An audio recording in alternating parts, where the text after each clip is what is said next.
আসসালামু আলাইকুম। এই প্ল্যান অনুযায়ী বাড়িটিতে কি সার্ভিস দিলাম এবং খরচ কত সেটা ইনশাআল্লাহ জানাবো। বারান্দা ও পার্টিশনে ১২ ফুট কলামে ৯টি স্ল্যাব এবং বাহিরের দেয়ালে ১৩ ফুট কলামে ১০টি স্ল্যাব ৭৩০ স্কয়ার ফুটের। এই কাজটি করা হয়েছে চাঁদপুরের কচুয়ার উজানির মধ্যে। এ বাড়িটির দৈর্ঘ্যে আছে ৩২ ফুট আর প্রস্থে আছে ২২ ফুট ১০ ইঞ্চি। এখানে দুটো বেডরুম আছে ১২.৫ বাই ১২.৫ ফিট আর বাথরুম দুটো আছে, একটা অ্যাটাচড এবং একটা কমন ৬.৬ ফিট বাই ৬ ফিট সাইজে। বারান্দার এক সাইডে একটি ছোট বেডরুম আছে ৮.৫ ফিট বাই ৯.৫ ফিট আর এক সাইডে ৬.৬ ফিট বাই ৯.৫ ফিট একটি কিচেন আছে। মাঝখানে একটি বারান্দা পাচ্ছেন যার ড্রয়িং ডাইনিং হিসেবে ব্যবহার করতে পারবেন। আমরা রংপুর থেকে মালামালগুলো নিয়ে এসে উজানিতে এই বাড়িটি করে দিয়েছি। এখানে ২১.৫ টন মাল লেগে গেছে।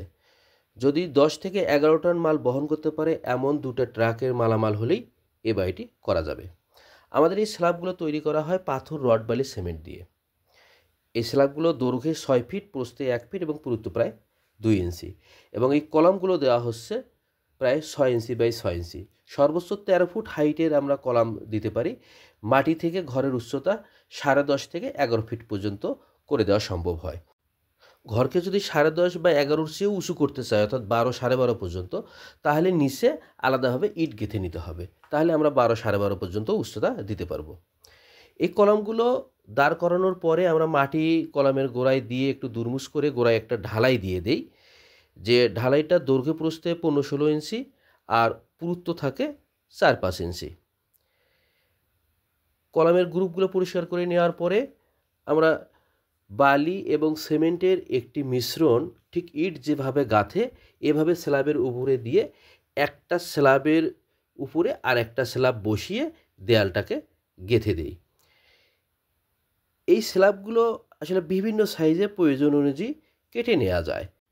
স্ল্যাবগুলো বসানোর পর কাঠ অথবা বাঁশের পেরেক জাতীয় কিছু বানিয়ে স্ল্যাবটাকে জাম করে রাখা হয় কলামের সঙ্গে, ঠিক দরজা জানালার ঠিক যেভাবে জাম করে রাখে অনুরূপ। স্ল্যাব বসানো হয়ে গেলে মশলাগুলোকে ঝেড়ে ঝুড়ে ফেলে দিয়ে দুই স্ল্যাবের মাঝখানে যে জয়েন্ট আছে এই জয়েন্টের ভেতর এবং বাহির উভয় দিকেই নেট সিমেন্ট ফিনিশিং করে সিমেন্টের একটি প্রলেপ দেওয়া হয়। দরজা জানালার জন্য আমরা যে গ্যাপগুলো নর্মালি রাখি, সাধারণভাবে জানালাগুলোকে ৪ ফুট বাই ৪ ফুট অথবা ৪ ফুট বাই ৩ ফুট এবং দরজা ৩.৫ ফুট বাই ৭ ফুট রাখা হয়।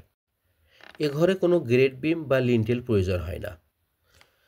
জানালা সেট করার জন্য আমরা একটি ৫ ইঞ্চি ক্যাপ জানালার মুখে পরিয়ে দেই, যার কারণে থাই, স্টিল অথবা কাঠ যে কোনো জানালা এখানে ব্যবহার করা যায়।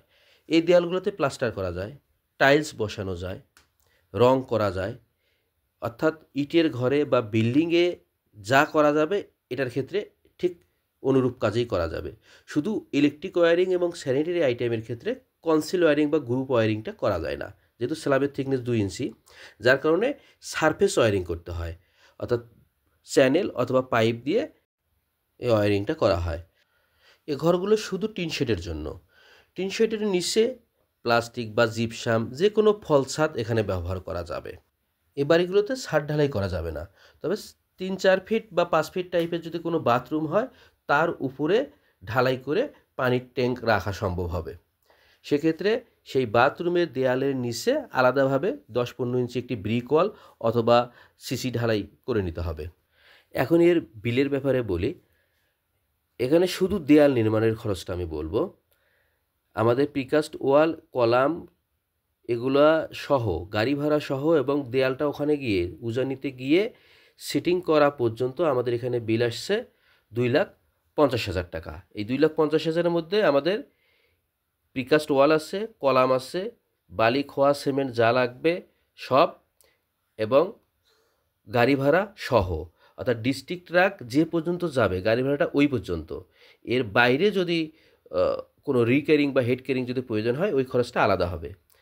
৩০০-৪০০ কিলোমিটারের মধ্যে যদি একই প্ল্যানে কোনো বাড়ি করার প্রয়োজন হয় তাহলে আমরা এই ২.৫ লাখ টাকার মধ্যে ইনশাল্লাহ দিতে পারবো।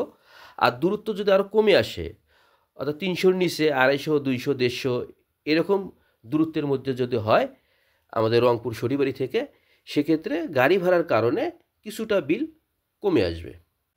বাংলাদেশের যে কোনো প্রান্তে গিয়েই আমরা এই কাজ ইনশাল্লাহ করে দিয়ে আসতে পারবো। আসসালামু আলাইকুম।